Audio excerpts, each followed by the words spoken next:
Nah, aku vonisnya dari dokter itu kena penyakit ini dari alkohol. Dan pada saat itu dokter bilang, secara gamblang tuh bilangnya, Dino udah nggak bisa ngeliat lagi. Mau digimanain matanya nggak bisa lihat lagi, ya protes tuh. Terus dokter buat apa gelar profesor kalau nggak bisa balikin penglihatan saya? Bercerita tentang Bukit Sabar dan Bukit Marwah tadi, Dino udah berangkat ke sana ya, udah umroh ya? Alhamdulillah bang, dan pengen lagi ke sana. Kapan kemarin umroh itu? Februari, sebelum puasa. Oh 2025 ini ya? Iya, 2025 ini. Gimana cerita dong? Wah, itu bang, jadi alhamdulillah berkat seni stand up comedy ini 99,9% aku bisa nerima dalam keadaan buta ini. Alhamdulillah. Totally. Alhamdulillah. Ya 1%-nya itu kalau ya benar sih. 0,1%-nya kalau emang nggak enak juga sih.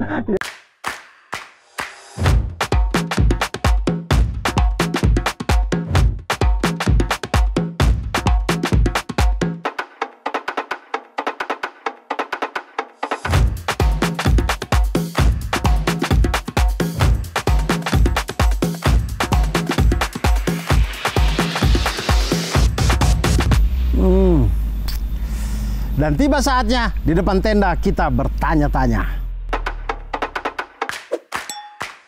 Bismillahirrahmanirrahim. Assalamualaikum warahmatullahi wabarakatuh. Waalaikumsalam warahmatullahi wabarakatuh. Alhamdulillahirrahmanirrahim. Allahumma salli ala Muhammad wa ala ali Muhammad. Teman-teman tenda tanya dimanapun Anda berada, kembali lagi di konten yang paling progresif di seluruh dunia. Inilah dia konten tenda tanya, di depan tenda kita bertanya-tanya. Wow. Gokil. Makin lancar ya, udah makin lancar ya pembukaannya ya.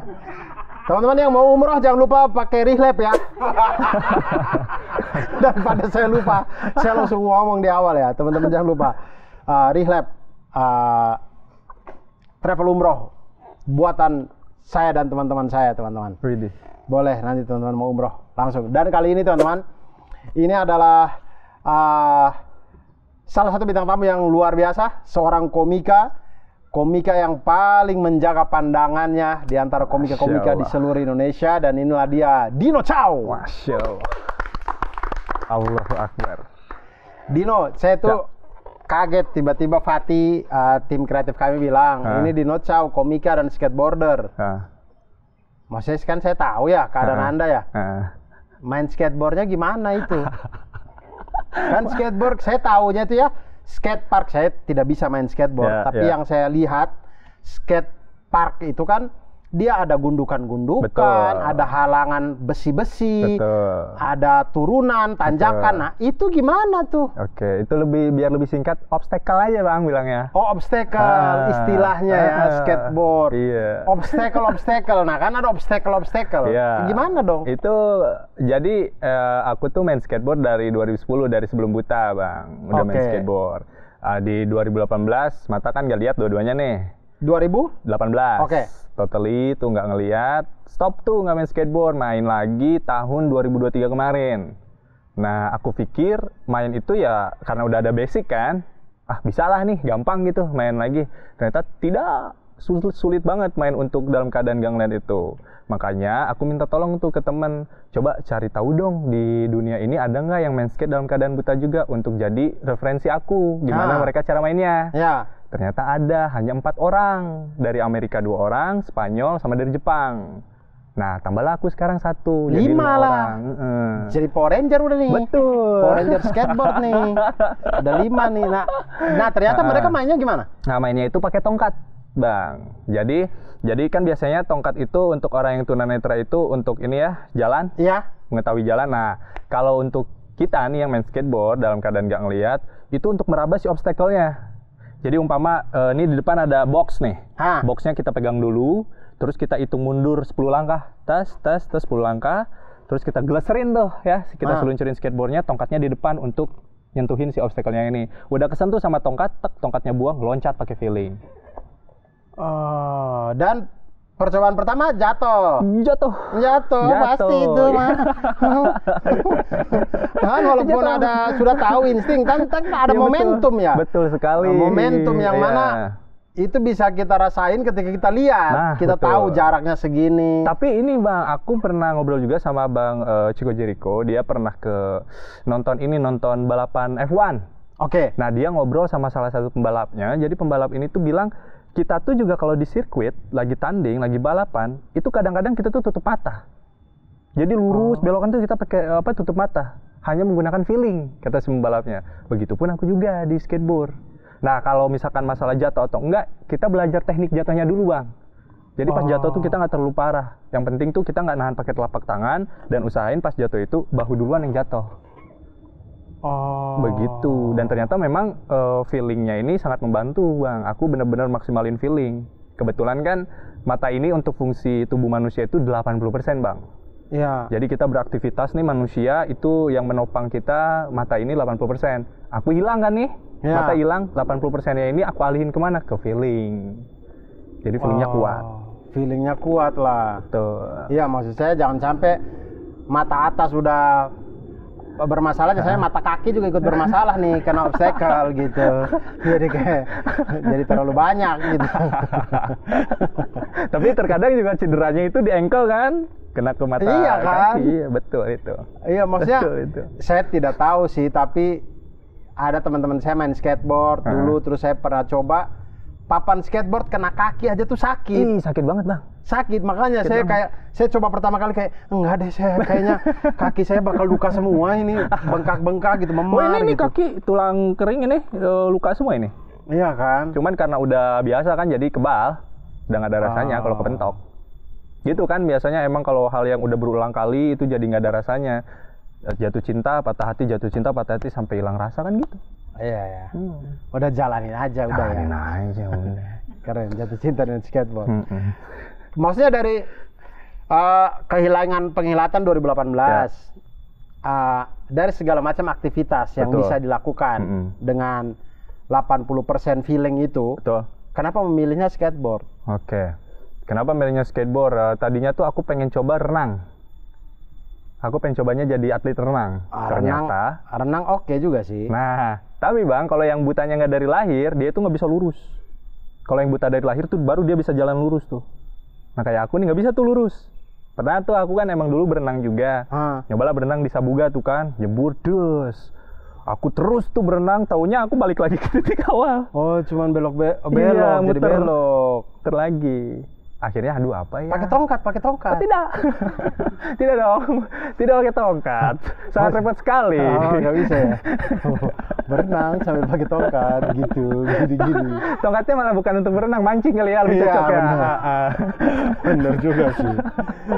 Nah, akhirnya aku pilih kenapa skateboard karena backgroundnya emang udah skateboard kan, dan aku tuh pengen membawa warna yang baru walaupun aku sudah tidak melihat warna nih sekarang, Bang. Di dunia disabilitas netra. Belum ada nih di Asia Tenggara yang main skate dalam keadaan buta. Aku coba untuk masuk main lagi dan ternyata yang ajaibnya aku bisa ngelakuin trik-trik skateboard yang baru itu setelah nggak ngeliat, Bang. Oh iya? Ya, karena apa ya? Nggak ada sugesti untuk takut kali ya. Jadi nggak ngeliat, wah ini kalau gagal gimana, nggak. Jadi lakuin aja dulu. Yang penting teorinya benar, lakuin. Gagal atau berhasil, injek aja papannya. Ternyata bisa? Bisa, berhasil. Saya pikir teknik baru yang bisa itu adalah teknik baru main skateboard tanpa lihat. Ternyata memang betul-betul teknik baru ya? Betul-betul teknik baru, dan memang balancingnya itu beda, Bang. Kalau bisa ngeliat kan, mata kita tuh bisa, wah enak lah gitu. Kalau bisa ngeliat tuh keseimbangan badan lebih ini. Kalau sekarang aku nggak ngelihat dan beberapa teman-teman yang tunanetra lain, itu kita tuh untuk bisa seimbang, kalau aku sendiri, Bang ya, ini dagu nih di saat main skateboard tuh harus benar-benar sejajar nih.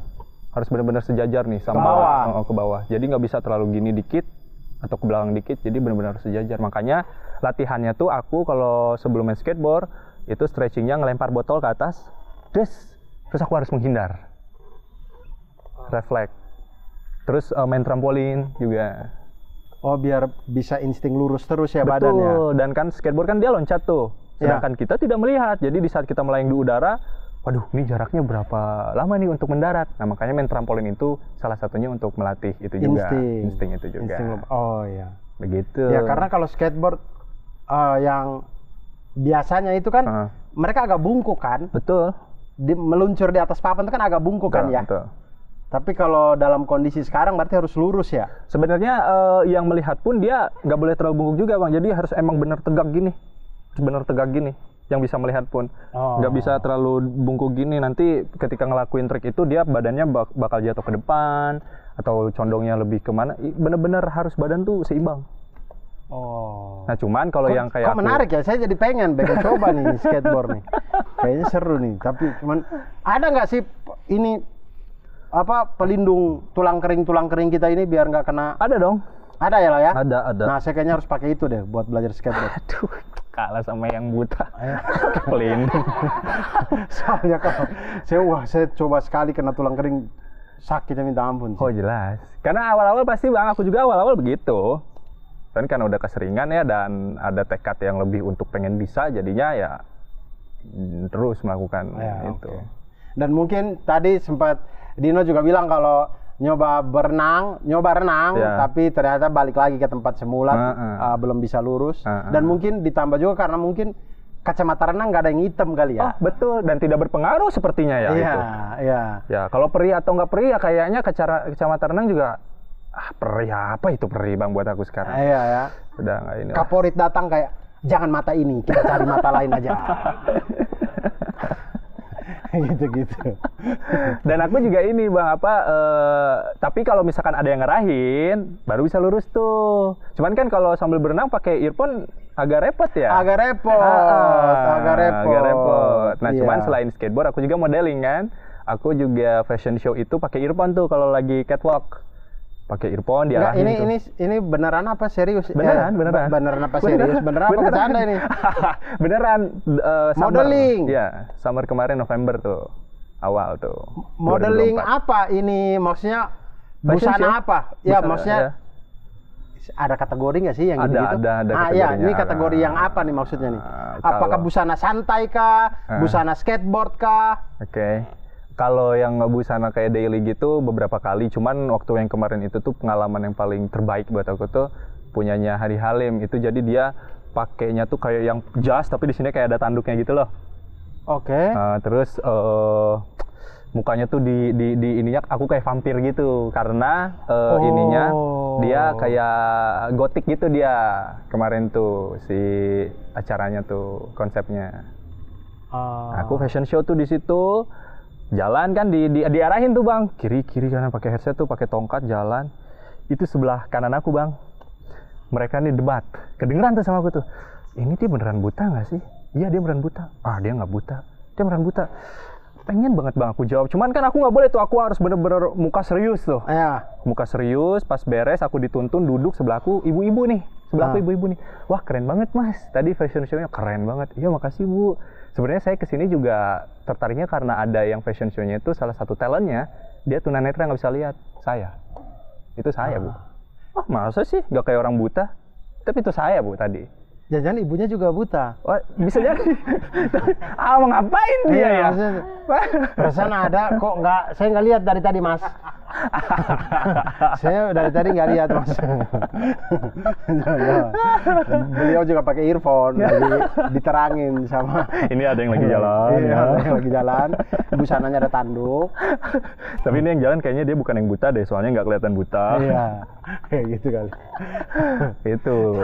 Tapi ini teman, maksudnya ini dengan Dino ini karena kita sesama komika ya teman-teman ya, sesama stand up comedian. Jadi emang sudah cair aja bercandanya ya teman-teman ya. Bahkan aku tuh Bang ya menolak untuk kayak orang tuh nggak enakan. Karena salah satu cara aku untuk orang-orang membantu untuk menerima keadaan ini tuh ini biasa aja, bercanda aja. Gitu. Tapi sebelum ini kan kehilangan penglihatannya 2018. Sebelum ini tuh, sebelum 2018 pernah lihat saya nggak? Pernah. Oh pernah? Pernah, zaman-zamannya Dodit. Oh Suci 4. Terus pokoknya nih di tempat ini yang pernah aku lihat tuh cuman Bang Abdur doang. Oh. Iya, itu satu prestasi tuh buat Bang Abdur tuh. Iya ya. Berarti di memori Anda itu Abdur tuh masih yang botak, kurus itu ya? Dan hitamnya masih tuh. Ya hitam memang Anda memang nggak ada cahayanya itu mah emang retina Anda menolak cahaya kan. Iya, jadi yang paling diinget itu ya Bang Abdur. Makanya pas kemarin dikasih tahu tuh sama teman aku kan, ini ada podcast sama Abdur. Boleh. Gitu. Saya pengen tanya ini Dino, maksudnya kan ini bukan dari lahir ya? Betul. Dari yang bisa lihat kemudian tidak bisa lihat itu kayak gimana sih ininya? Maksudnya kan adaptasinya ininya tiba-tiba gelap aja gitu. Ya pasti di awal ya nggak nerima bang. Di awal nggak nerima lah, malah pengen mengakhiri hidup. Terus sempat juga aku tuh ngamalin doa yang untuk minta diwafatkan tuh. Oh ada. Berulang-ulang tiap malam itu, tiap malam nggak mati-mati. Dan kalau sekarang jangan mati dulu kalau bisa. Ternyata di awal memang sulit, ternyata sekarang itu malah banyak hal-hal yang bisa dilakukan dan bisa bermanfaat buat orang lain. Walaupun ketika transisi dari ngelihat nggak bisa ngelihat, itu kayak mimpi, bener-bener kayak mimpi bang. Jadi pas aku gini bang, tidur tuh sebelum tidur tuh masih bisa lihat. Oke. Masih bisa lihat, mata yang kanan nih masih bisa lihat. Yang kiri kan udah nggak ngeliat 2016. Oh. Yang kiri, yang lihat 2016, yang kanan ini nggak ngeliatnya 2018. Nah, tidur, bangun dari tidur, kedenger suara motor, mobil kan, lalu lalang, pas melek, kok gelap, cubit-cubit tuh, kata orang-orang kan cubit-cubit, tampar-tampar, sakit ya, wah ini mimpi, ini nggak mungkin ini mimpi, merem lagi tuh, wah enggak, ini bener, wah di situ histerisnya, dan tidak semenerima itu keadaan, menyalahkan semuanya, bahkan menyalahkan Allah. Mana katanya ujian itu sesuai dengan takarannya, mana ini saya nggak sanggup kalau takarannya begini, mendingan ambil aja, cabut deh, mati sekalian. Wah itu benar kalut lah, pada saat itu mah kalut banget lah. Nah itu momentum apa yang akhirnya kemudian Dino mulai bisa nerima kayaknya ya udah deh. Oke, bagus nih. Aku tuh depresi 2 bulan bang. Aku depresi 2 bulan, jadi selama proses depresi itu udah melewati fase operasi, mata dioperasi, dan vonis dokter penyakit aku tuh secara medis tidak bisa melihat kembali, jadi permanen ini butanya tuh. Itu dokter. Tuh maksudnya apa yang terjadi? Kata dokter tuh maksudnya itu? Oke, dokter sih bilang ini penyakitnya namanya glaukoma. Nah, itu kayak apa tuh glaukoma? Glaukoma ini tuh dia salah satu penyakit mata yang dimana penderitanya mengalami tekanan di bola mata yang tinggi. Jadi si bola matanya tuh gede kayak mata sapi. Nah dulu nih mataku gede bang, kayak mata sapi, nggak senormal ini. Gede. Mengalami tekanan dari dalam kepala kita gitu. Ya kayak balon ditiup lah. Mungkin gede gitu. Nah itu kalau nggak dioperasi untuk dibolongin matanya, itu bisa meletus matanya. Nah jadi selama 2 bulan itu aku depresi tuh, aku operasi untuk dibolongin nih mata aku dua-duanya. Sekarang udah bolong 0,5 mili mata aku. Makanya pakai kacamata hitam nih salah satu untuk identitas aku sebagai tunanetra dan untuk menghalangi angin dan debu-debu yang masuk ke mata. Oh karena bolong. Karena bolong itu. Dan aku juga kalau nggak pakai kacamata merem kalau ngobrol. Nah, orang nyangkanya jangan tidur lagi ngobrol, bukan tidur, gue bilang. Tidur. Oh, buat menghalangi yang lubang tadi itu. Betul, karena kalau nggak tertutup, 10 tahun sekali itu minimal harus operasi dibolongin lagi untuk mengeluarkan, atau untuk ngeluarin si yang nyumbat itu. Kayak debu-debu, yang lain-lain. Dan aku kalau bersin nih bang, air mata tuh muncrat keluar. Karena ada lubang itu. Iya itu. Nah kemudian itu vonis dokter glaukoma, terus bagaimana waktu itu? Nah pokoknya aku kena glaukoma itu, vonis dari dokter itu karena alkohol. Karena aku minum alkohol. Jadi penyakit glaukoma ini tuh bisa dari hipertensi, diabetes, dan alkohol. 3 ini yang paling sering. Tapi ada kok yang lain-lain tuh ada. Yang paling sering 3 ini. Nah aku dari alkohol kena glaukomanya tuh. Dan alkohol yang aku minum pun yang resmi, yang mahal, tequila yang aku minum. Maksudnya Anda minumnya dituang di mata apa gimana? Enggak dong, enggak dituang di mata. Sejujurnya teman-teman, mohon maaf. Saya baru tahu ini, saya nggak tahu kalau alkohol itu bisa sampai segitu. Banyak bang yang buta gara-gara alkohol, cuman sama media tidak diinikan ya karena memang bisnis kan. Itu bisnis bang, wah kalau misalkan semua orang akhirnya tahu alkohol bisa nyebabin kebutaan dan penyakit lain, mungkin orang-orang akan berpikir, wah gue nggak akan minum lah, gue takut. Saya tahu liver doang, orang kalau kebanyakan alkohol liver. Bisa liver kan, bisa usus, lambung. kan? Bahkan yang paling parah bisa kematian. Kematiannya itu bukan cuman karena dia lagi minum terus overdosis, bukan. Lagi minum, mabuk, pulang ke rumah tabrakan, meninggal. Oh iya sih. Kayak gitu. Nah, aku vonisnya dari dokter itu kena penyakit ini dari alkohol. Dan pada saat itu dokter bilang, secara gamblang tuh bilangnya, Dino udah nggak bisa ngeliat lagi. Mau digimanain matanya nggak bisa ngeliat lagi. Ya protes tuh. Terus dokter buat apa gelar profesor kalau nggak bisa balikin penglihatan saya? Aku bilang gitu ke si dokternya. Ya, saat ini belum ditemukan obatnya. Belum. Dan potensi untuk ditemukan obatnya itu tuh ibarat kayak bola basket nih bang, dibandingin kayak matahari. Jadi ini obatnya bola basket, matahari itu kemungkinannya. Jadi jauh. Untuk kemungkinan bisa ditemukan obatnya tuh. Begitulah. Depresi lah tuh 2 bulan. Depresi 2 bulan. Dan turning point yang bikin aku bisa bangkit dari depresi, jenuh bang aku bang. Aku jenuh sama keterpurukan. Kan biasanya orang-orang mah jenuh sama kehidupan, pekerjaan, percintaan yang lain-lain. Ini aku jenuh sama keterpurukan aku. Aku minta doa diwafatin gak meninggal. Terus setiap hari juga aku harus ngelihat orang tua sedih. Adik aku yang paling kecil juga dia harus nemenin aku terus dan dia mengorbankan sekolahnya. Mau sampai kapan? Nah udah di situ akhirnya aku tuh coba untuk memberanikan diri menerima keadaan. Walaupun gak bisa nerima waktu itu. Karena yang paling penting tuh ketika dapat ujian, ternyata yang paling utama yang dilakuin tuh harus nerima dulu ternyata. Dan ketika aku coba untuk oke deh, saya terima deh ini deh. Nah dari situ nggak tahu kenapa tiba-tiba ada kayak energi untuk come on, kembali hidup. Dan pertama kali aku keluar rumah tuh Jumatan, sholat Jumat. Pertama kali aku keluar rumah, Jumatan dan azan. Oh, Anda azan? Azan. Gak tau kenapa tuh, pengen keluar rumah, Jumatan tuntunin, ketemu sama DKM-nya, Pak, boleh nggak saya ngazan? Oh boleh, azannya di situ. Dan di situ akhirnya bertemu dengan orang-orang yang tidak pernah aku lihat sebelumnya, tapi mereka itu mau berteman dengan aku. Justru teman-teman dulu yang pernah berteman dengan aku tidak ada bang. Jadi emang kayak seleksi alam jadinya. Iya. Gitu. Jadi dan itulah yang pelan-pelan mulai. Betul. Ya walaupun di hari pertama, bulan kedua itu masih kalut nih. Hati tuh, aduh sedih lagi, nangis lagi, bangkit lagi, sedih lagi.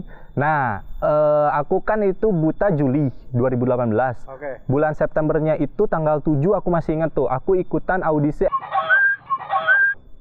dengan nyanyi. Tapi tujuan aku tuh bukan untuk pengen lolos, bukan. Gimana caranya? Untuk adaptasi mental aku harus ketemu sama banyak orang sekalian. Untuk ngetes nih sampai mana mental gue nih. Kebetulan waktu itu ada audisi. Ya udah aku ikutan itu untuk ketemu. Audisi di Bandung? Di Bandung, di Sabuga. Dan variatif. Orang tuh ada yang nyangkanya aku tuh stroke. Ada yang nyangkanya aku tuh lumpuh. Padahal ditutun dan mata aku tuh merem gitu. Terus waktu itu audisi gimana tuh ceritanya? Aduh ini lucu lagi, anjir kan aku dulu belum terlalu pandai bahasa Inggris ya bang. Jadi aku tuh waktu ikutan audisi itu sampailah ke video booth. Sampai ke video booth, disuruh nyanyi lagu Indo. Aku nyanyi lagunya Rocket Rockers yang ingin hilang ingatan tuh. Nyanyi, Oke, menarik. Coba dong satu lagu lagi bahasa Inggris. Aku nyanyi lagunya John Legend, tapi aku asal-asalan. Cause all is everything is you, actually present and your faces gitu. John Legend yang mana ini? Itu yang All of Me. All of you, Iya. all of me. Tapi aku ngasal liriknya. Karena aku yakin, walaupun aku ngasal, mereka pasti nggak nyampe hati untuk ngekat. Terus akhirnya mereka bilang gini, bagus dari mana?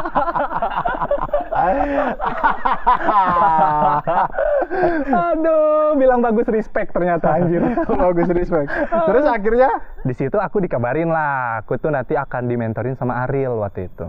Oke. Cuman karena tujuan aku bukan untuk itu bang, aku tuh orangnya tuh sesuai dengan target aku tuh. Kalau target aku sudah tercapai, tak dulu nih, untuk ke sananya aku harus siapin dulu diri aku, mental aku. Makanya ketika targetnya sudah tercapai, aku ketemu sama banyak orang dan siap. Oke, sudah beres sampai sana. Karena untuk lolos ke sana tuh, bayangan aku nih, gue nyanyi nggak bener, nyanyi bahasa Inggris jelek, dilolosin. Pasti ini pengen ada yang dijual dari gue. Nah, aku nggak mau tuh, seperti itu. Faktor X-nya, ya. Anda punya faktor X-nya waktu itu. Tidak mau. Akhirnya Anda nggak lanjut lagi, nggak tapi lanjut intinya lagi. yang penting saya sudah ketemu banyak Betul. orang dan ternyata mental saya baik-baik saja. Betul. Saya bisa melewati ini. Betul sekali. Oke. Di situ. Tapi ikut lagi tuh audisi 2019, 2021 ikut. Oh. Tapi kan itu kan udah berdamai. mental udah lebih kuat lah. Betul. Nah, kalau yang itu maksudnya untuk apa? Untuk biar ketemu banyak orang, menguji mental. Nah, selanjutnya 2019 aku ikutan ingin nunjukin kalau aku tuh punya karya, dan pikiran aku tuh yang paling tercepat untuk karya aku dikenal itu selain media sosial kayak YouTube yang lain-lain, aku harus ikutan kompetisi dan aku bawain lagu sendiri. Oke. Ikutan tuh aku masuk lagi 2019 bawain lagu sendiri, judulnya Wujudkan Mimpi. Aku bikin lagu itu sehari sebelum audisi. Oke. Nah, lolos lah tuh sampai video booth, tapi yang kali ini tuh nggak dapet di SMS lah gitu. Nggak lolos lah sampai ke Jakarta. Tapi paling tidak udah bawa lagu sendiri. Betul, orang yang penting udah tahu lah gitu. Terus yang berikutnya lagi? Nah, yang 2021 ini ditemenin sama mantan istri. Tapi sampai sekarang gue masih cinta sama lo walaupun mantan istri gue juga. Beneran ini? Beneran. Ya maksudnya Anda kan udah punya istri lagi sekarang? Belum. Oh, sudah cerai? Sudah cerai, tapi aku sama dia masih saling sayang. Tadi pagi pun aku dikirim voice note anak aku yang masih setahun tuh, ayo semangatin Baba, Baba mau ke Jakarta, mau kerja. Aduh, Itu yang 2021, ditemenin sama mantan istri itu. Apalagi kan kalau yang pertama untuk ketemu banyak orang, yang kedua pengen punya karya. Nah, yang ketiga di tahun 2021 ini tuh aku udah mulai mikir kayaknya emang jalan gue tuh di entertain deh. Asik. Jadi kayaknya emang, dan gue pun emang cocoknya itu bergerak di bidang menjual jasa deh. Nyanyi deh kayaknya deh. Mulai diseriusin tuh, nyanyinya mulai diseriusin, main gitarnya mulai diseriusin, dan aku bisa main gitar itu setelah buta juga, Bang. Main gitarnya itu sampai sekarang tuh chord yang aku pegang tuh beberapa aku nggak tahu, cuma nyambung ya udah pencet aja. Nah, ikut audisi itu ditemenin sama mantan istri, lolos. Aduh, anjir, tadi udah kesebut lagi si kompetisinya, di bip aja lah nanti ya. Ya nanti di bip. Di situ ketemu sama eksekutif produsernya, dia bilang gini, oke Din, menarik ya, suara kamu menarik, looks kamu juga menarik. Karena dulu aku tuh pakai pembajak laut di sini, Bang, satu. Oke. Untuk orang lain tuh tahu kalau ada something di mata aku. Karena kalau begini dari jauh orang tuh nggak ngeh kalau aku buta. Oke, nggak pakai kacamata hitam juga? Nggak pakai kacamata hitam.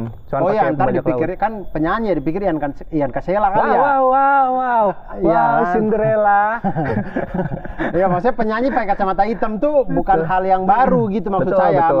Iya. Jadi mungkin orang nggak ngerti juga kalau pakai kacamata hitam. Orang pikir gaya ini. Betul, karena looks-nya juga tidak seperti orang tunanetra aku kan. Iya, akhirnya gitu. Jadi pakai yang kayak pembajak laut. Pembajak laut itu biar orang tuh nanya, itu matanya kenapa ditutup satu. Gitu lah. Nah, udahlah, di situ eksekutif produsernya ngomong gini, menarik segala macam, tapi izin ya, nanti kamu lolos ke Jakarta, cerita kamu kita jual untuk rating. Tadi dulu, di situ aku tuh mikir dulu kan, kayaknya enggak deh. Saya pengen dikenalnya itu karya, padahal cuma omongan doang tuh. Aku tuh ngomong gitu cuma omongan doang, Bang. Tapi di dalam hati aku, sampai rumah aku bilang nih sama mantan istri, bayangin, eksekutif produser aja tuh dia bisa mencari celah dari diri aku yang bisa untuk dijual, yaitu cerita aku. Kenapa kita nggak bikin sendiri aja? Kita build sendiri, kita jadi konten kreator. Iya tadi gitu. Cuman nggak langsung memutuskan untuk jadi konten kreator di situ. Baru memutuskan jadi konten kreator itu di akhir 2022. Mulai tuh bikin konten tentang gimana caranya orang tunanetra ini setup skateboard. Gak rame, aku coba-coba dulu itu gak rame. Ramenya pas aku ceritain tentang kebutaan mataku gara-gara alkohol. Bener prediksi si eksekutif produser itu, rame aku di TikTok tuh dulu, Bang. Rame sehari tuh pokoknya total sampai sekarang orang yang ngedengerin cerita aku di TikTok selama aku live streaming ngeceritain pengalaman aku buta gara-gara alkohol, kurang lebih 100 orang berhenti minum alkohol. Alhamdulillah. Mereka tuh. Walaupun ya cuman kayak di lisan doang, dan mereka tuh ngirimin foto alkoholnya dipecah-pecahin. Dan yang paling jauh itu dari Barcelona, dia berhenti alkohol tuh, orang Barcelona. Tadinya dia itu pengen party ke Spanyol sama teman-temannya, Cuman pas dia mampir, tahu FYP-nya kayaknya VPN dia pakai Indonesia atau gimana. Masuklah live aku, dia dengerin dengan pakai translate. Ternyata dia DM tuh, "Hey Dino, thank you so much for your story." Terus dia ceritain. Terus dia ngirimin foto gitu. Aku bilang ke mantan istri, "Ini foto apa?" "Wah, ini foto tiket pesawat dia untuk party dan tiket untuk masuk ke barnya itu." Disobek sama dia. Dibatalin. Itu mantan istri nggak tahu tuh, itu Charles Puyol tahu. Wah, pantesan. Itu Puyol. Puyol ya? Puyol kayaknya. Bukan kayaknya iya bang, Iya. iya itu. Kalau nggak Puyol ini Messi kali ya, Messi kali. Nanti ini fans-fansnya Messi marah ke saya lagi nih. Tapi kemarin aku juga chattingan sama Ronaldo bang. Oh iya. Chattingan, Ronaldo tuh katanya, aduh gimana ya, ditawarin nih sama Umu buat main di Persib, ambil nggak ya? Cuman umur udah tua. Udahlah, pertimbangin aja lah dulu lah. Iya sama sih. CR tuh. Bilang Ronaldo, ini Bandung seru loh. Gitu. Bojan Hodak pelatih Persib itu pagi-pagi bang, gorengan terus sama aku bang. Kurang cengengnya. Saya udah nggak tahu nih mana yang bener mana yang enggak. Saya udah mulai ini nih. Dan akhirnya kemudian beres dari kompetisi-kompetisi nyanyi itu. Ya. Itu jadi konten kreator. Jadi konten kreator. Kemudian menggugah cerita lah. Betul. Dan saya sejujurnya saya bercerita dengan Dino ini juga dapat sesuatu lah. Maksudnya merasa kayak ya kenapa saya selama ini ya saya baru diuji belum seberat yang Dino aja. Kadang-kadang udah ngerasa kayak Allah kok cobaannya gini banget ya, tapi Dino bisa loh lewatin. Maksudnya saya kayak rasa ketampar gitu. Nah, abis dari itu katanya bikin lagu, tetap lanjut bikin lagu. Tidak. Jadi waktu itu mah fokus untuk cerita-cerita aja. Cerita-cerita aja, lagu ditinggalkan tuh. Tentang nyanyi-menyanyi ditinggalkan. Karena asik. Oh, jadi tidak lanjut bikin lagu lagi? Enggak dilanjut. Nah, sampai akhirnya di titik tahun 2023 ada satu momen di mana aku berpisah sama mantan istri. Dan itu bener-bener hancur banget bang, itu hancur banget. Aku pikir yang tadi bang bilang, aduh Dino aja yang sekuat ini aku kayak ngerasa tampar gitu kan. Nah aku pikir dulu tuh ujian mata ini tuh udah paling top on top lah. Jadi kalau ada ujian yang lain tuh, aduh udah patokannya mata aja, yang lain tuh mata aja bisa kok, yang lain enggak gitu aku mikirnya. Tapi waktu pas ditinggal sama mantan istri, hancur bang aku. Hancur karena dia yang nemenin, dia menerima. Aku nikah kan pas aku udah nggak lihat. Aku nikah pas udah nggak lihat, ketemunya pun di live streaming. Aku dulu kan live streaming di aplikasi lokal tuh, aku nyeritain tentang kisah-kisah Nabi, kisah-kisah sahabat dulu. Dia sebagai pendengarnya. Dia sebagai pendengar setia, aku ajakin nikah dia mau. Nemenin dari nol lah. Dari nol banget bang. Dari nol banget tuh.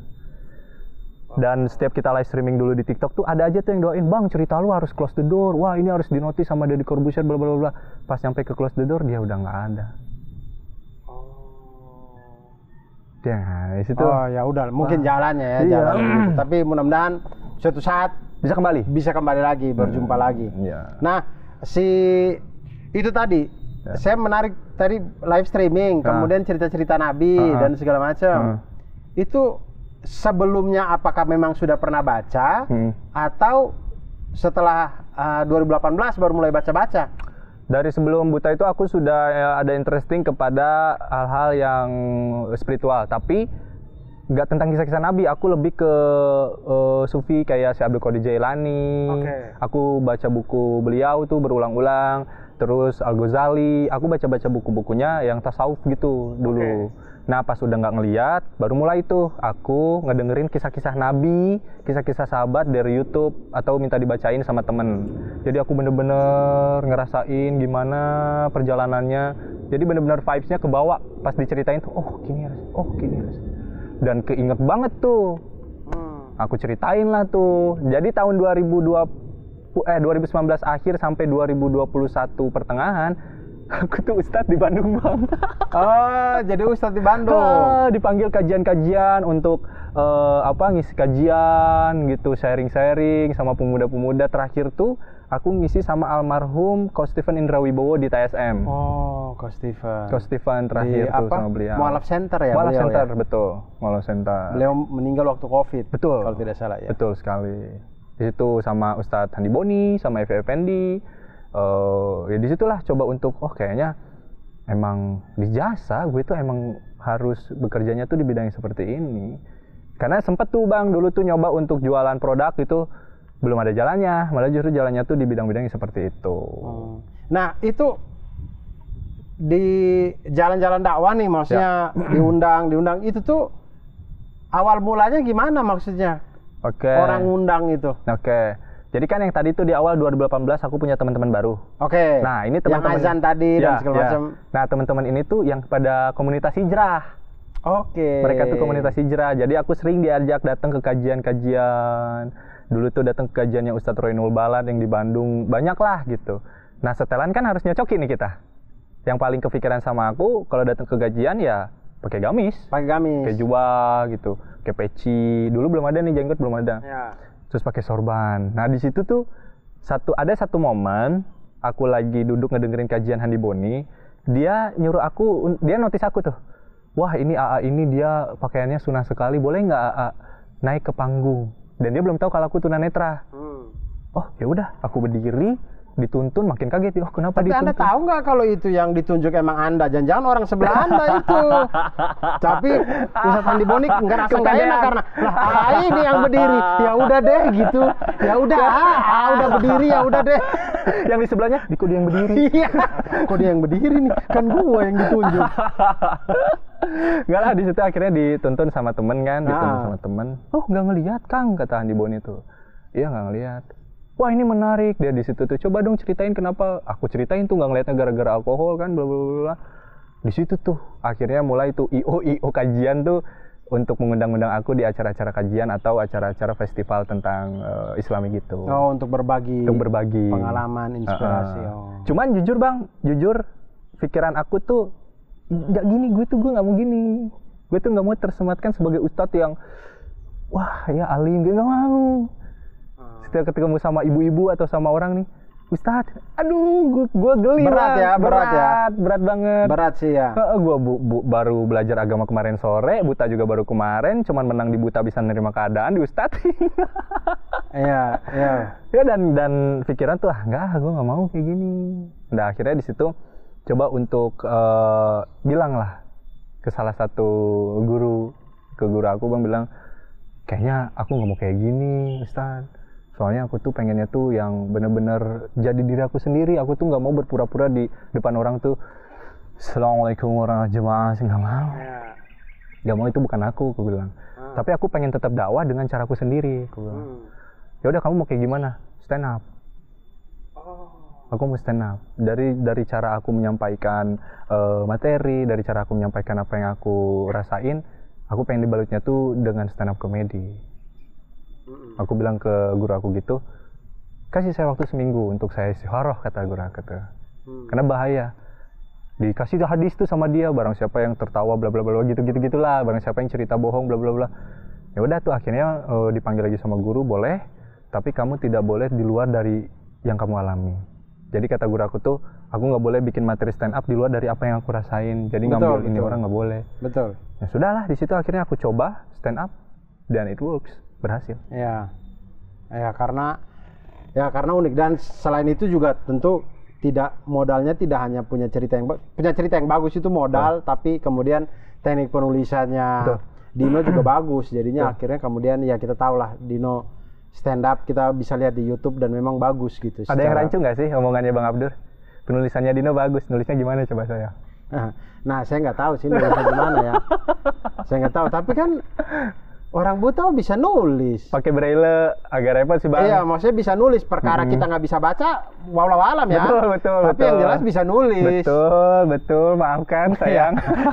Saya juga nggak tahu. Tapi Dino sekarang sudah bisa baca pakai braille. 2019 pelajari, cuman sekarang nggak pelajari lagi. Aku lebih pengen maksimalkan teknologi.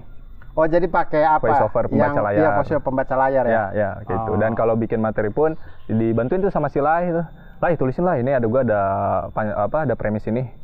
Ditulisin dulu tuh premisnya yang banyak. Nanti 1 minggu sekali ada premis apa aja itu. Nah, nanti baru dikembangin tuh, dia yang tulisin tuh. Ya. Tulisin. Oke. Itu. Kalau tadi yang sempat Dino cerita, dengar cerita Nabi, sahabat, dari orang cerita, dari dengar YouTube. kisah yang paling berkesan menurut Dino yang mana? Sahabat saya itu CS saya Nabi Ibrahim. Oh, Nabi Ibrahim alaihissalam. Alaihissalam. Wah, itu saya anggap dia tuh CS. Nanti kalau dikasih kesempatan sama Allah ketemu di surga, mau saya ajak main skateboard itu beliau tuh. Oh, kenapa? Wah, gile, gokil. Coba bang, pemuda lagi pencarian Tuhan tuh yang mana? Satu kota itu lagi liburan, Babilonia, nggak ada orang-orang, cuman dia doang di Babilonia. Terus dia datengin satu kuil yang dimana itu berhala-berhala yang dibikin sama bapaknya untuk dipuji sama orang-orang di sana. Dia datang, dia hancurin bang. Wih, kagak itu gue ngebayangin tuh dia bawa kampak kan. Cir, gokil, keren CS gue banget ini, ya kan masih muda kan. Terus dia kampaknya itu dia kalungin di berhala yang paling gede. Pas orang datang, logikanya dia kan bermain tuh. Dia bilang, ini siapa yang ngancurin? Terus dia ngomong, ya kamu tanya lah tuh ke berhala yang paling gede tuh kampaknya dia yang pegang tuh. Gak mungkin dia yang ngancurin. Nah, kalau kalian tahu dia nggak mungkin ngancurin, kenapa kalian nyembah dia? Ya, bagus. Keren, dan banyak kisah-kisah dari Nabi Ibrahim ini tuh yang bikin aku tuh kayak, oh iya ya, kayak kisahnya yang dia meninggalkan istrinya Siti Hajar sama anaknya Nabi Ismail di padang gurun. Itu aku dapat satu filosofi kehidupan tentang duniawi itu bang di situ. Oh, apa tuh? Kadang kita ngelakuin usaha ini nih, tuh, wah kita yakin banget nih ya pengen berhasil di bidang ini. Tapi taunya berhasilnya di bidang yang lain. Nah ini sama kayak kisahnya Siti Hajar waktu ditinggal sama Nabi Ismail di padang gurun itu. Ditinggal sama Nabi Ibrahim? Ditinggal sama Nabi Ibrahim di padang gurun itu. Udah nggak keluar kan dia air susunya, karena dia di padang gurun itu nggak ada air. Akhirnya dia ngeliat Fata Morgana kan tuh di Bukit Safa sama Marwah. Dia lari untuk mencari air di situ. Naik ke Safa nggak ada air, ke Marwah nggak ada air. Tiba-tiba pas balik ke anaknya, Nabi Ismail udah ada air Zam-Zam di situ. Ternyata usahanya di mana, airnya di anaknya. Nah di situ aku ambil kesimpulan, ternyata hidup tuh ya kadang-kadang kita usahanya apa, berhasilnya di mana. Tapi yang paling inti jangan pernah meninggalkan usaha. Betul. Situ. Oh, dan banyak lagi. Betul. Karena kadang kalau kita berpikir, apakah misalkan ini kita bukannya ingin memutarbalikkan takdir atau apa ya. Maksudnya kita berpikir di kepalanya kita.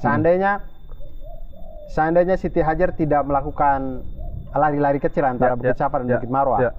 Misalkan dia tetap berada di sampingnya Nabi Ismail alaihissalam, apakah kemudian air itu juga akan tetap keluar? Wallahu alam, kita nggak pernah tahu.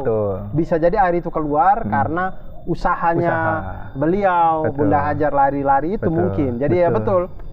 Walaupun nanti mungkin keberhasilan kita di tempat lain, tapi ya jangan ditinggalkan usahanya gitu. Lakukan aja terus sampai kemudian Allah membukakan jalan ke apa segala macam. Nah, ini kerasa sama aku sekarang nih, Bang. Yang aku pikir tuh di musik yang tadi tuh, aku itu audisi aku berhasil di situ, ternyata malah di stand up dulu. Aku merasakan hasil di content creator dulu. Tapi setelah di stand up dan content creator ini sudah ada hasil, ternyata di musik baru ada jalannya sekarang. Aku bikin project sama Robi Geisha, sama Androniji, terus dia bikin single, sekarang udah punya single sendiri. Dan jalannya tuh lebih mudah daripada dulu. Oh, Masya Allah. Jadi di situ tuh yang kerennya sih. Keren. Lalu bercerita tentang Bukit Safa dan Bukit Marwah tadi. Dino udah berangkat ke sana ya, udah umroh ya? Alhamdulillah Bang, dan pengen lagi ke sana. Kapan kemarin umroh itu? Februari, sebelum puasa. Oh, 2025 ini ya? Iya, 2025 ini. Gimana cerita dong? Wah, itu Bang, jadi aku itu pertama dapat undangan untuk sharing di satu kajian. Di satu kajian, aku dateng lah tuh, nama yang punya, itu majelis talim, yang punya majelis talimnya itu namanya Umi Ruli sama Abi Arif. Wah, ini kalau aku harus rendah, halo Ubi, Ami, I love you. Karena pas aku datang ke situ, aku cerita pengalaman aku nggak lihat, terus ditanya, cita-cita Kang Dino tuh apa sih? Saya cuma pengen injekin kaki saya di tanah haram di Madinah, walaupun saya nggak ngeliat, yang penting nanti di hadapan Allah dan Nabi Muhammad, kaki ini tuh pernah menginjakan di sana. Aku bilang gitu kan, udah tuh, nggak ada bahasan apa-apa lagi kan. Aku bilang tuh ke IO-nya, jam 11 saya mau ada meeting lagi, jadi nggak bisa sampai beres. Aku bilang. Pas udah pengen jam 11, tiba-tiba Umi Ruli tuh nyamperin ke panggung. Boleh nggak pinjem mic-nya dulu? Katanya. Kang Dino bener belum pernah umroh? Ya belum. Yaudah, ini niat Umi sama Abi, kita umrohin Dino. Bener nih? Iya kita umrohin. Tapi aku nggak bisa sendiri, Dino bilang gitu. Ya kita umrohin, Dino mau didampingin sama siapa? Di sini sih yang aku agak, cuman gimana Bang ya, kan kalau datang ke sana itu emang udah panggilan ya bang ya, emang udah panggilan. Cuman ada sedikit nyelekit lah di hati kenapa aku tuh nggak minta temenin sama ibu malah sama orang lain sih. Makanya nanti kalau ada kesempatan lagi, aku pengen umrohin ibu dulu lah. Karena aku waktu pas umroh itu, aku lebih milih orang lain untuk nemenin aku. Nah akhirnya di situ berangkatlah tuh, berangkat sepanjang jalan di pesawat. Itu aku bilang ini beneran ya, bener umroh ini. Jangan-jangan turun-turun di India loh. Tapi emang bener transit awalnya di India dulu bang. Iya kan, nah itu beneran transit di India. Betul, iya. Makanya kita perlu tanya dulu nih detail-detailnya nih. Jangan-jangan itu sebenarnya Kosovo tapi dia pikir Mekah. Gitu misalkan. Ya, turunnya di Kosovo. Ya. Sudah. Nah, terus. Sampai nih bang, sampai di Jeddah kan. Sampai di Jeddah. Terus aku ditelepon lah sama adik aku. Kenapa? Nanti foto ya di sepedanya Nabi Adam. Di Jeddah ada sepedanya Nabi Adam. Ada, itu viral, gede. Ya. Itu nggak bisa jadi dibuat sekarang, bukan sepeda Nabi Adam. Memang zaman Nabi Adam ada sepeda. Oh iya ya. Oh iya, coba foto aja dulu. Siapa tahu beneran di situ ada tanda tangan Nabi Adam. Itu ini. Dan fakta unik saya pernah bahas ini di. Aku sambil minum ya bang. Ya boleh. Saya pernah di show saya pernah bahas. Entah di Black Camping apa di. Iya di Black Camping atau di PPTJ ya, saya lupa dah. Kan teman-teman beli aja ininya ya, digital download aja di comika.id. Harus. Di situ. Nah itu saya pernah bahas. Jadi sebenarnya itu tuh emang sepeda Nabi Adam, quote and quote nih, sepeda Nabi Adam itu memang hanya terkenal di jamaah Indonesia. Ya Indonesia, Malaysia gitu. Tapi lebih kepada jamaah Indonesia yang lebih terkenal sebutan itu sepeda Nabi Adam. Itu sebenarnya sepedanya itu di situs resminya Kemenak RI itu sudah dijelaskan bahwa itu sepeda dari Indonesia. Jadi itu hadiah dari Gubernur Ali Sadikin kepada pemerintah Jeddah pada waktu itu. Emang gede tapi sepedanya? Sepeda gede banget. Kenapa dibikinnya gede? Alasannya apa? Saya kurang tahu dah. Pokoknya itu hadiah dari Gubernur Ali Sadikin untuk pemerintah Jeddah. Kemudian karena untuk menghargai pemberiannya orang Indonesia, akhirnya dibikin jadi satu bundaran. Ada bundaran. Nah itu sepeda ditaruh di situ tuh. Orang Indonesia ke sana dipikir sepeda Nabi Adam. Allahu Akbar. Itu dari Jakarta teman-teman. Itu sepeda Haji Tile. Sepeda Haji Tile itu dikasih. Tapi itu ada di situs Kemenak RI dijelaskan di situ. Oh gitu. Tuh ternyata. Iya. Jemaah Indonesia sama Malaysia yang mengklaim itu sepedanya Nabi Adam. Cuma jemaah Indonesia itu ya apa-apa aja yang gede-gede di sana itu dibilang berhubungan dengan Nabi Adam. Saya waktu umroh, saya dijelaskan sama salah satu mutawi saya kak. Jadi kalau Dino tahu, kita kalau naik bis dari Jeddah itu ke Mekah atau ke Madinah, itu kita akan lewatin pabrik gede banget. Pabrik gede banget, itu pabrik penyulingan air laut, jadi air tawar. Ya kan di Arab sana tuh kan gali sumur susah lah. Maksudnya tidak semua orang gali sumur nemuin air. Air Zam-Zam nggak cukup emang? Di Jeddah kan terlalu jauh dari Mekah. Oh dari Jeddah ke terlalu jauh, tapi kan air Zam-Zam ada sampai ke Madinah. Iya itu kan dibawa pakai tangki oto bahasa timur, mobil tangki. Dibawa pakai mobil tangki. Ke Madinah itu dibawa. Air Zam-Zam, sumur Zam-Zam itu cuma ada di Mekah. Bahkan hotel yang saya tahu ya, hotel-hotel di Mekah itu mereka tidak pakai air Zam-Zam, itu mereka ambil airnya dari Jeddah, dari penyulingan air laut itu. Nah, penyulingan air laut ini, si pabrik ini, dia punya cerobong asap banyak dan gede banget. Ya. Kemudian 24 jam keluarin asap dia. Karena produksi terus kan. Ya. Itu tahu jamaah Indonesia bilang apa? Jamaah Indonesia bilang itu cerutu Nabi Adam. Mau tahu saya ceritanya begitu. Itu jamaah Indonesia bilang itu cerutu Nabi Adam. Maksudnya kalau cuma cerobong asap nih PLTU Batang lo ada. Di PLTU Batang. Maksud PLTU Batang dibilang cerutu Nabi Adam. Tapi gitu, emang orang Indonesia emang aneh-aneh aja gitu. Nah, tapi kemudian lanjut ke Dino. Akhirnya turun di Jeddah. Turun di Jeddah. Terus ke Madinah dulu apa Mekah dulu? Aku Madinah dulu. Oke, Madinah dulu. Terus? Aku Madinah dulu. Pas nginjekin kaki di situ kan karena kita udah belajar tentang sirahnya, sejarahnya ya Bang ya.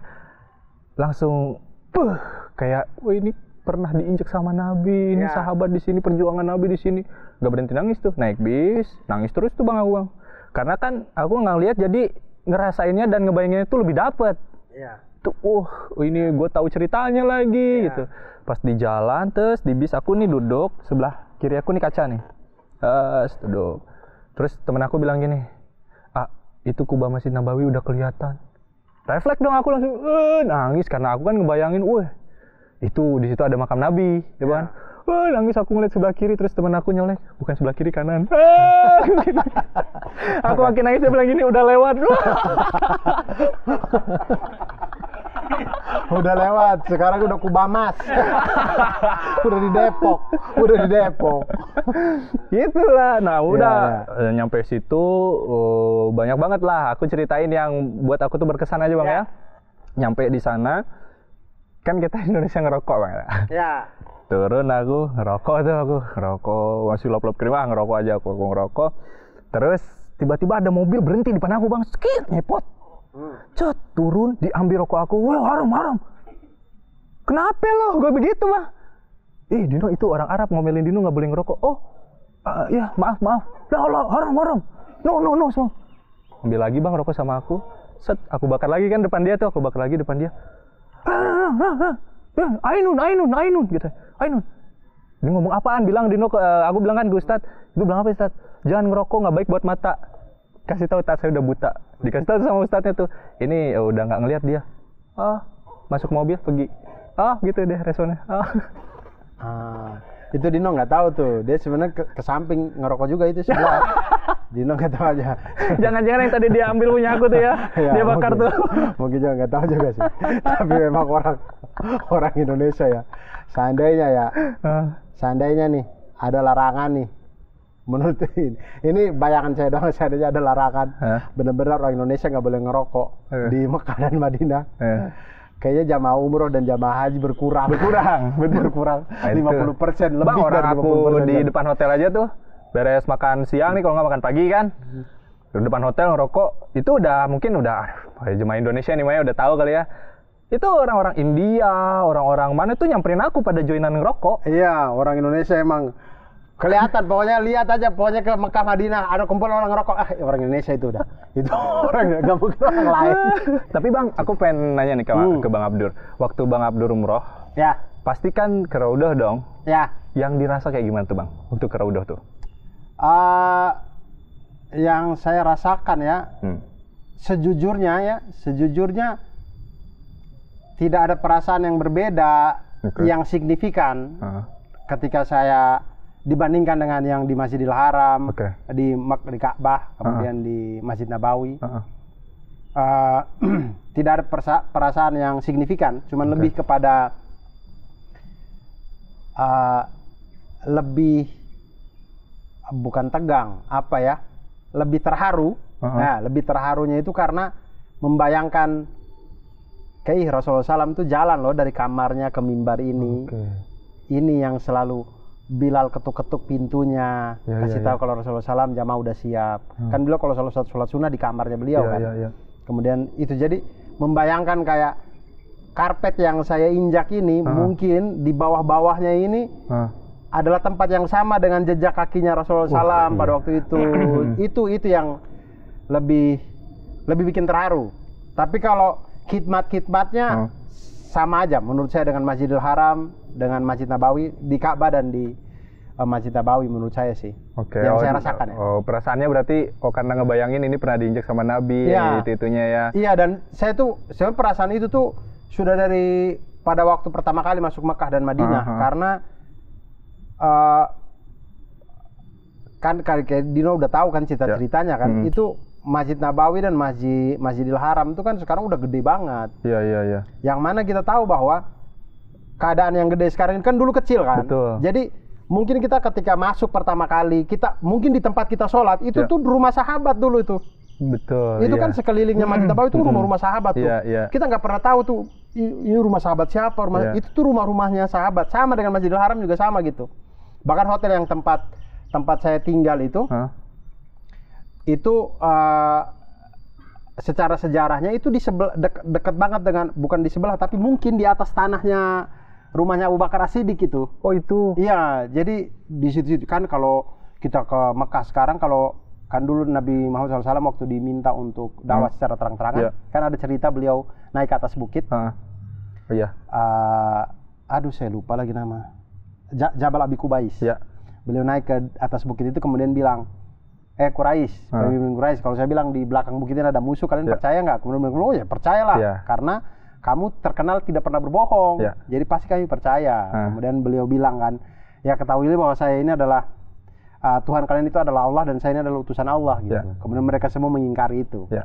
Nah, kalau kita datang, Jabal Abi Kubais itu udah nggak ada. Oh, udah nggak ada. Udah rata, udah jadi hotel, udah jadi apa. Cuman orang bisa tahu, oh kita bisa membayangkan, Jabal Abi Kubais itu di situ. Berarti kalau ini menara-menara ini nggak ada, emang penglihatannya langsung ke Ka'bah gitu. Jadi membayangkan itunya tuh. Kalau yang tadi Abang bilang itu, aku ngebayanginnya jadi gini, pas Nabi di Abi Kubais itu, di belakang gunung ini percaya nggak kalian ada yang pengen nyerang kita? Mereka bilang percaya kan, pas Nabi Muhammad SAW bilang, Tuhan kalian adalah Allah dan aku ada utusannya. Mereka mengingkari. Kayaknya Bang ya, aku nih mikir gini jadinya, mengukur keimanan aku yang sekarang kalau dibandingin dulu, kayaknya aku juga bakal mengingkari deh. Ya, datang nih ada orang umur 40 tahun, kita tuh udah lahir dengan agama dari orang tua nenek kita. Moyang ya. Terus ada, ini ngukur dengan keimanan yang sekarang aja. Betul. Terus ada orang ngaku 40 tahun, saya ini nabi. Wah kayaknya gue gak beriman deh, makanya untung hidup di akhir zaman, untung di Islam gitu. Saya juga sering kalau udah baca cerita nabi, baca sirah nabawiyah dan segala macam tuh suka membayangkan begitu. Maksudnya kadang kan kita ada iri hatinya ya. Maksudnya ada iri dalam hal baik, maksudnya iri yang kayak sahabat mereka enak ya, mereka bisa ketemu Rasulullah SAW, bisa ketemu langsung, bisa diajarkan sama beliau langsung gitu. Kemudian ada iri hati kenapa saya nggak dilahirkan di zaman itu. Tapi kemudian ketika memikirkan itu lagi, saya mikir juga, kayaknya saya kalau di zaman itu, kayaknya saya bukan kan? Islam deh, mungkin saya kan? Bagian pengikutnya Abu Jahal mungkin aja gitu.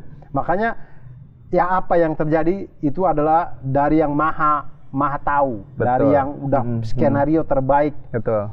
Yang dari sang maha tahu. Jadi inilah kehidupan yang terbaik yang memang Allah udah kasih gitu. Jadi berkaca dari situ saya mikir kayak, ya saya bersyukur sih, paling tidak saat ini saya hidup di zaman saya dan saya mengenal Islam, mengenal iman gitu. Jadi, wah, Masya Allah ya. Jadi alhamdulillah lah sudah. Dan waktu aku tuh pengalaman waktu di Gunung Uhud tuh, Bang. Kan itu kan ceritanya kan Nabi Muhammad sampai giginya patah, berdarah, hampir bahkan isunya Nabi Muhammad tuh wafat. Iya. Nangis tuh Bang aku kan bawa skateboard juga tuh ke sana, ke Gunung Uhud. Skateboard. Bawa skateboard aku ke sana. Turunan. Obstacle-nya Gunung Uhud. Oke. Sesat langsung di puncak Uhud. Setelan skateboard kayak begini. Orang-orang kan baju buaya, gamis ya, kaos kain ihram. Aku begini setelan begini, naik skateboard. Aku samperin tuh ustadznya. Tat, tolong detailin di mana waktu pas Nabi keserang. Di mana waktu Nabi itu lagi dikepung sama kafir Quraisy. Oke, Din. Ini saksi sejarahnya bilang di sini dituntun tuh aku dituntun. Nah, ini posisinya waktu itu Nabi lagi diapain? Ini lagi dikepung. Ini jadi di depan saya nih, kalau dulu berarti kafir Quraisy ya. Iya, menjauh semuanya menjauh. Di situ Bang aku pakai skateboard. Wah, gitu-gitu Bang, ngamuk-ngamuk. Sok gitu-gitu Bang. Terus gak apa-apa, itu orang Arab, gak apa-apa, bukmun. Enggak, tapi benernya ada orang buta apa sih? Ada kan orang sumum bukmun umyun. Sumun apa? Nggak mendengar dong. Sumun. Aduh, apa bukmun? gitu? Bukmun buta ya? Apa gitu pokoknya. Aduh, adalah. Nah, cuman pas aku lagi ngamuk-ngamuk gitu, Bang. Aku lagi ngamuk-ngamuk gitu. Terus bule. Terus ngelewat depan aku. Crazy. Crazy kata. Terus aku bilang, I'm not crazy, I'm blind. Gua gitu. Ya maksudnya bayangin ada sahabat nama Dino gitu ya, yang lain pegang pedang, dia pegang papan skateboard. Dan aku tuh Bang, apa nggak dipanah, apa nggak kena tombak gitu. Dan kayaknya tameng aku tuh skateboard, cas. Pokoknya nanti kalau di akhirat, sahabat Nabi yang pertama mau aku cari siapa coba Bang? Siapa? Nuaiman. Oh, Nuaiman. Iya, gokil. Yang lucu. Iya. Aku pengen ketemu sama dia tuh. Kan dia kan ngejailin orang tunanetra buang air di belakang mimbar Nabi tuh. Iya. Dia emang suka ngerjain. Nuaiman. Ya, oke. Tapi itu luar biasa. Mudah-mudahan nanti suatu saat bisa berangkat bareng ibu ya. Amin. Bisa ya Allah. Mudah-mudahan kalau mudah-mudahan kalau ada kelonggarannya dan segala macam, mudah-mudahan kita bisa berangkat bareng. Amin. Aku mah yang penting kalau aku ada rezeki, nggak aku lah, yang penting ibu. Aku tuh kayak pengen nebus, aduh mama maafin Dino ya, kemarin harusnya sama mama, ini ada kesempatan mama aja dulu. Ya, oke. Insya Allah mudah-mudahan. Amin. Dan ini kita sekarang masuk di segmen namanya Jamber. Jamber ini adalah jamaah bertanya. Wow. Jadi kami sudah kasih tahu ke Dino, kasih tahu ke teman-teman followers, subscribers gitu yang datang, ada Dino Chow gitu. Kemudian ada yang melempar pertanyaan. Oke. Nah, pertanyaannya ini ada emang yang nanya? Ada. Oh, ada. Rosmara Diana. Rosmara _ Diana. Kang Dino, ikutan komunitas stand up untuk berdamai dengan keadaan atau apa? Gimana rasanya pecah di panggung? Oke. Wih, menarik. Jadi gini, sebelum ikut stand up itu sudah beradaptasi dengan keadaan gak ngeliat. Itu pertama. Cuman belum totally berdamai. Masih kadang-kadang tuh ada rasa kayak, aduh kalau misalkan ada yang bilang, ini lampu gelap. Ada kayak, duh kan gue gelap. Tapi dulu tuh sedih. Gimana caranya hal-hal yang menyedihkan ini itu harus menjadi menyenangkan. Ya akhirnya yang tadi tuh cerita dapat izin stand up comedy dari guru itu.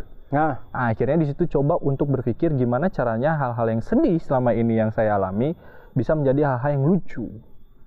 Kayak salah satu contohnya itu materi satu beat aku yang paling pecah itu Bang, kalau ceritanya tentang Madinah. Jadi Madinah itu udah basi banget sih, ini materi udah lama banget. Setiap sebelum tidur Madinah ini minta pengen ngelihat bulan. Jadi aku gendong. Sorry, Madinah. Oh, Madinah ini nama anak. Nama anak. Oke, sorry. Nama anak.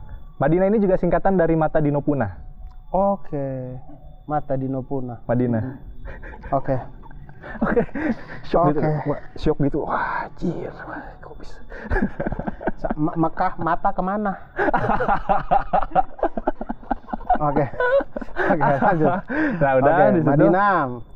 Mau tidur, gendong. Dia selalu pengen lihat bulan. Aku gendong kan, lihat bulan. Aku gendong. Itu bulannya bagus ya, bulannya bagus. Dia udah bisa ngomong kan? Enggak, Baba, bulannya bukan situ, di situ. Nah itu ternyata orang lain ketawa tuh Bang. Wah, dan ngerasain di situ. Wih, enak juga ya ternyata bikin orang terhibur lewat cerita yang tadinya menjadikan buat kita, tapi sekarang menjadi hal yang menyenangkan untuk orang lain. Jadi sekarang tuh lebih pengen ketemu sama orang, ayo dong bercandain gue dong. Ayo dong, apa dong, ada hal yang bisa dilakuin sama gue nih. Bahkan kalau aku ngonten pun aku bilang ke videograferku yang nemenin, kalau lu ngeliat ada momen yang lucu, lu langsung tangkep, jelasin ke gue. Terus kayak misalkan nih, awas Adino, itu depan ada kotoran kucing. Dan gue nggak di briefing sama sekali, jadi gue anggapnya itu beneran. Jadi gue ngelangkah padahal nggak ada. Dan itu gimana caranya setupnya harus dibangun untuk jadi sesuatu yang lucu, dibawain di atas panggung, dan ternyata alhamdulillah berkat seni stand up comedy ini 99,9% aku bisa nerima keadaan dalam keadaan buta ini. Alhamdulillah. Totally. Ya 1%-nya itu kalau ya benar sih. 0,1% kalau emang nggak enak juga sih. Ya kita udah berapi-api kan Bang ya. Dar. Ini penonton pada pulang apa? Ya. Dan ini bukan maksud untuk membela diri teman-teman, tapi ini untuk menerangkan aja. Jadi kayak tidak semua stand up itu dibangun dari cerita yang dikarang-karang untuk membuat orang tertawa, enggak. Jadi stand up itu pada dasarnya dia berangkat dari cerita yang dekat. Jadi ya memang ada stand up komedian yang kemudian ngarang-ngarang kemudian jadi lucu. Memang ada, saya tidak pungkiri itu. Tapi kemudian kita coba menjaga ranahnya itu adalah ya hal-hal yang memang terjadi, hal-hal yang memang ada, hal-hal yang memang mau kita kritik, hal-hal yang itu. Jadi dia tidak masuk ke dalam zona yang tadi itu mengarang cerita untuk membuat kelucuan, tidak. Dia itu berangkat dari hal-hal yang memang kita rasakan, hal-hal yang memang terjadi. Kurang lebih begitu. Nah, aku mau nanya sedikit nih Bang. Kalau di Bandung kan ada si Anyun Cadel, tahu kan Bang? Nah, dia kan pernah tuh stand up di berapa ribu orang dan gak ada yang ketawa. Sampai dia tuh pengen bundir tuh. Sampai gak ada yang ketawa. Nah, Abang pernah gak ngalamin posisi kayak, wah udah ini apa, tapi ternyata penonton itu tidak sesuai ekspektasinya dengan yang Abang bayangkan. Dan setelah itu Abang tuh, putus asa, frustasi gitu, pernah nggak? Saya sejujurnya sih, alhamdulillah sih belum. Wih, alhamdulillah ya. Tapi jangan-jangan di stand up fest ini nih. Astagfirullah. Sampai kita syuting ini materi saya belum bagus. Jadi tapi mudah-mudahan sih jangan ya, mudah-mudahan. Janganlah. Kita berusaha. Pokoknya yang penting jangan tinggalkan usahanya.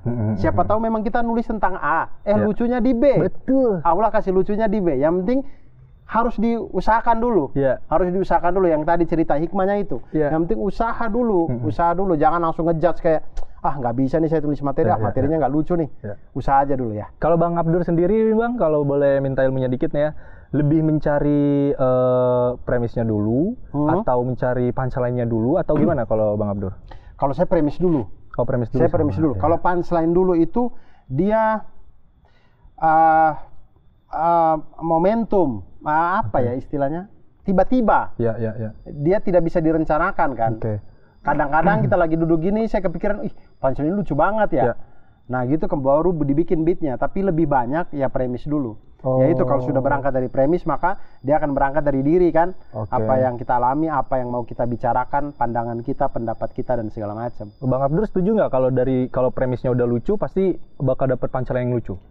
Ya harusnya sih iya. Harusnya sih ya. Kalau premisnya sudah lucu, harusnya membangun materinya jauh lebih mudah daripada premis yang dari awal udah serius ya. Itu kan kita cari patahannya. Menurut saya agak tricky untuk kita patah-patahinya. Tapi kalau dari awal udah lucu tuh, kayak misalkan materi saya yang Mutowi saya pernah cerita kalau cerutu Nabi Adam itu kan dari cerita udah lucu. Jadi ketika saya bawa materinya, bahkan saya tidak perlu menambahkan di materi aslinya, sebenarnya sih saya tambahin jadi ada punchline lagi gitu. Tapi diceritakan seada-adanya pun itu sudah lucu gitu, karena aneh aja gitu. Ibu-ibu di Indonesia ini ke sana dari bis, cerutu Nabi Adam, cerutu Nabi Adam. Itu lucu sih.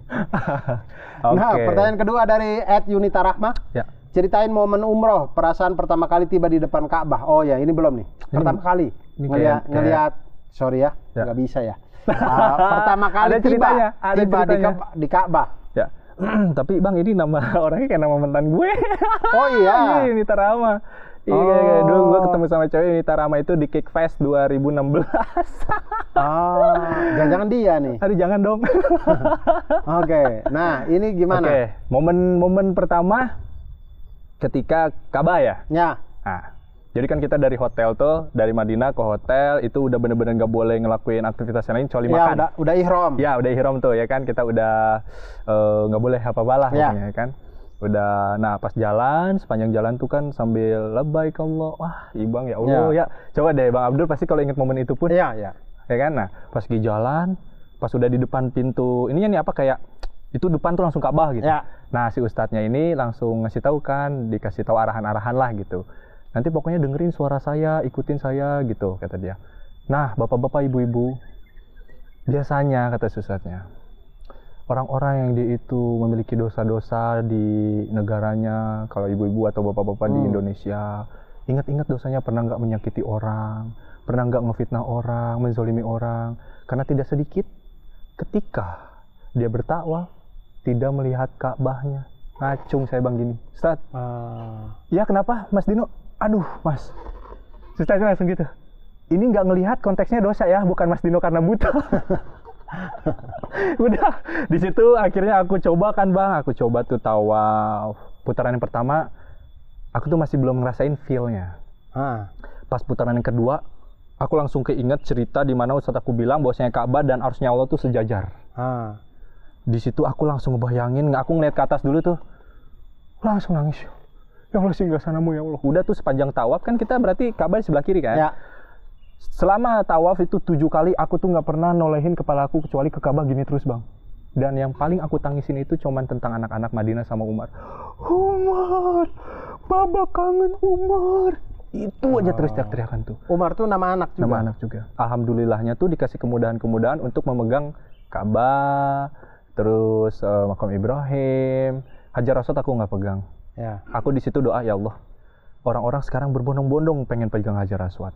Aku berdoa di hadapanmu sekarang ya Allah. Saya tidak mau megang Hajar Aswad sekarang. Biar kau panggil aku lagi ke sini, biar aku pegang Hajar Aswad untuk yang kedua kalinya aku datang ke sini. Amin, amin, amin. Jadi, saya juga belum. Saya pertama kali umroh, ya. belum ke Hajar Aswad. Jadi kalau saya kan ngelihat ya, Bang ya, rame banget. Maksudnya ya? Iya, orang berebutan dan segala macam. Terus saya berpikir kayak, ya sudah saya dari jauh aja deh. Ya. Ya, jadi udah gitu aja kalau saya. Padahal kalau disabilitas itu katanya, kan kalau sebelum sholat tuh dikosongin tuh Hajar Aswad tuh Bang. Yang disabilitas itu yang kayak aku dan yang lain pakai kursi roda itu dibolehin tuh untuk megang dengan mudah. Cuman Abang kemarin terakhir tahun berapa sana? Saya lupa ada 2023 apa ya? 2023 apa 2022 ya? Gitu. Oh, sekarang kayaknya peraturannya udah beda deh Bang. Kayak sama Abang tuh kalau sekarang kan mungkin pas zaman Abang kesana tuh si ustadznya masih teriak-teriakan ya? Boleh tuh teriak-teriakan. Subhanallah. Oh tidak, kami pakai ini. Oh yang itu kan? Iya, pakai apa? Komunikator lah ya. Oh iya, udah sama berarti. Katanya soalnya zaman-zaman dulu mah teriak-teriakan. Sekarang pakai yang kayak gitu. Iya, pakai komunikator sih. Ya pokoknya pengalaman waktu pas di Ka'bah tuh adalah pengalaman yang tidak akan pernah terlupakan tentunya. Apalagi seorang muslim siapapun pasti pengen ke sana. Tapi yang di depan aku nih ada dia orang Turki Bang ya. Dia orang Turki karena pakai inisialnya ada Turki kan tuh itunya. Kisah temen. Dia ceritain, "Ya Allah, please give me $500,000 million." Minta duit. Minta duit dia. Wah, aku ikutin. Dapat. Belum. Aku tanya ke temen kan, "Ya lu minta apa aja duniawi?" Minta rumah, mobil, usaha, ini belum segala macam. Adino minta apa? Minta 50 miliar. Iya ya, itu mah bisa kebeli semua. Iya. Bagus juga sih. Tapi yakin insya Allah ada. Yakin tuh Bang, yakin tuh. Sampai saat ini pertanyaan terakhir saya nih. Buat Dino. Sampai saat ini Dino ada usaha nggak buat penyembuhan mata? Atau memang sudah tidak bisa lagi? There is no way kalau di medis Bang. Tapi kalau alternatif itu banyak yang ada perubahan. Kayak teman-teman aku yang penyakitnya sama nih, glaukoma, itu mereka ngejalanin terapi jahe bakar di Yogyakarta. Ini pasti nanti teman-teman mungkin kerabatnya ada yang mengalami sama kayak aku, pasti nanti bakal banyak yang DM ke aku, "Bang, infonya dong Jogja." Mohon maaf, aku belum bisa untuk ngasih tahu di mana tempatnya sebelum aku sendiri yang coba. Oh, karena Abang juga belum pernah ke sana ya? Iya, karena aku belum pernah ke sana kan Bang. Aku pengen coba sendiri, tapi teman-teman aku yang mengalami kondisi yang sama, dari totally bener-bener gak ngeliat, bahkan kondisinya tuh lebih parah, sekarang tuh udah bisa ngeliat kayak klise foto Bang. Oh. Jadi udah bisa ngeliat, udah bisa jalan sendiri, udah bisa jalan sendiri. Terus ada juga yang dia tuh ngelihatnya kayak hitam putih doang. Nah, terapinya di Jogja ini. Makanya aku pengen banget untuk usaha ke sana. Pengen banget. Makanya mohon doa juga teman-teman saat ini.